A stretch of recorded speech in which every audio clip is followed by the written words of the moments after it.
గోపన్న అలనాడు ఆవులు కొనేటప్పుడు కూడా శివా రోజుకు 3 పూటలు పాలుతుంది, పూటకు 3 ముసలు పాలుతుందన్నావు.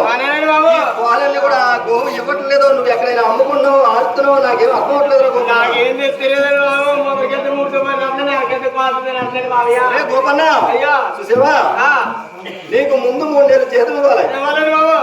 అవును కదా? నీకు ఆ జీతం ఇవ్వాలంటే నువ్వు ఈ కొత్త గోపాలు ఏనాడైతే తీసుకొస్తావో ఆనాడే నా కమతంలోకి రా, ఆనాడే నీ జీతం కూడా ఇస్తాను. అయ్యి కూడా నీకు అప్పుడే కట్టా. అలాగే బాబా పాలు తీసుకొచ్చి మొత్తం కట్టు నీకు. ఓ తమ్ముడు బామ్మ దానిగా జాగేసుకో.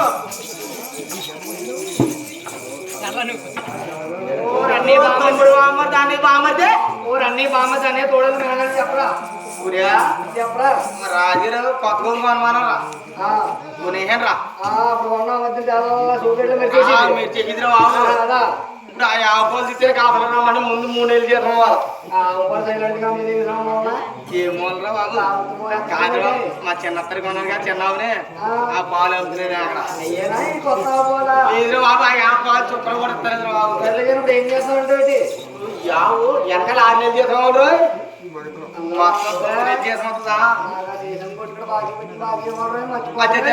బాగిలేమో మన పాలు ఎత్తి ఇచ్చేసారు మా చిన్నప్పటికి. యావని తోడన ముందు 3 నెలలు చేస్తాం, వెనకాల 6 నెలలు చేస్తాం. నేను కట్ చేసుకుంటాను.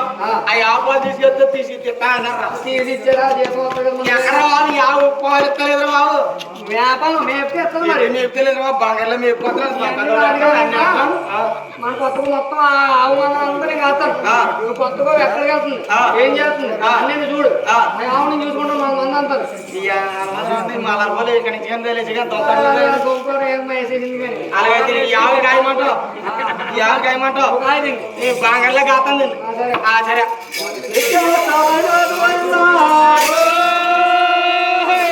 అలాగే నాయన తనయుడు జోడితో ఆలోచన పొందడుట. ఈ 70 మందిని కూడా జోడీలైనా జోడీలుగా చెప్పాడు. ఆ కొత్త గోవు కూడా ఎక్కడికి వెళ్తుందో, ఈ పాలన్నీ కూడా ఏం చేస్తుందో, ఈ గొల్లల గుర్రడు కూడా ఈ 70 మందిని విడిచిపెట్టి ఎప్పుడైతే 70 మందిని విడిచిపెట్టాడో ఈ 70 మంది కూడా ఒక పత్తి వెళ్తా ఉన్నాయట. ఈ కొత్త గోవు మాత్రం ఆయన కొండ కొనలోకి వెళ్తా ఉంది. ఎలా వెళ్తుంది ఆయన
కనిపెడతా ఉన్నాడు.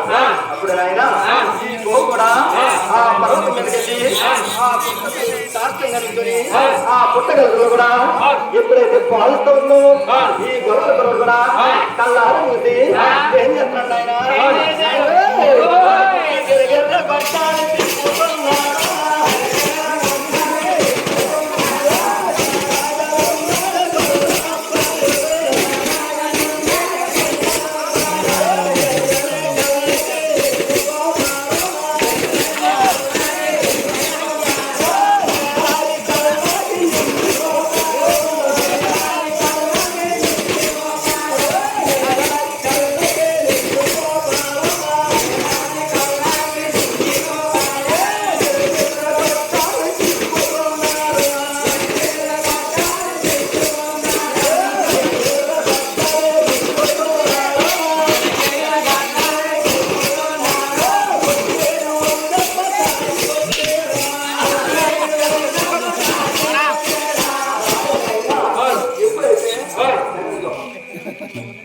పోనా